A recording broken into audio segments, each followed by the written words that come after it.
కాకినాడలో ప్రత్యక్షమయ్యారు ఎమ్మెల్సీ అనంతబాబు. కాకినాడలో జరిగిన ఓ వివాహ కార్యక్రమానికి వచ్చారు. స్థానిక వైసీపీ నాయకుడి కుమారుడు వివాహ రిసెప్షన్ కు హాజరయ్యారు. ఆయన భార్య అనంతబాబు భార్య లక్ష్మీదుర్గ ఇంకా అజ్ఞాతంలోనే ఉన్నట్లు తెలుస్తోంది. లక్ష్మీదుర్గ ఆచూకీ కోసం గాలిస్తున్నారు పోలీసులు. కేసు విచారణ పూర్తయ్యేంత వరకు ఎమ్మెల్సీకి బెయిల్ కొనసాగుతుందని సుప్రీంకోర్టు స్పష్టం చేసింది.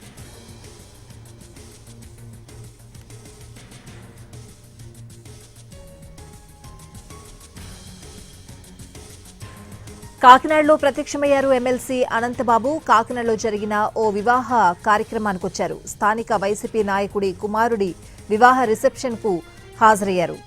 ఆయన భార్య లక్ష్మీదుర్గ ఇంకా అజ్ఞాతంలోనే ఉన్నట్లు తెలుస్తోంది. లక్ష్మీదుర్గ ఆచూకీ కోసం గాలిస్తున్నారు పోలీసులు. కేసు విచారణ పూర్తయ్యేంత వరకు ఎమ్మెల్సీకి బెయిల్ కొనసాగుతుందని సుప్రీంకోర్టు స్పష్టం చేసింది.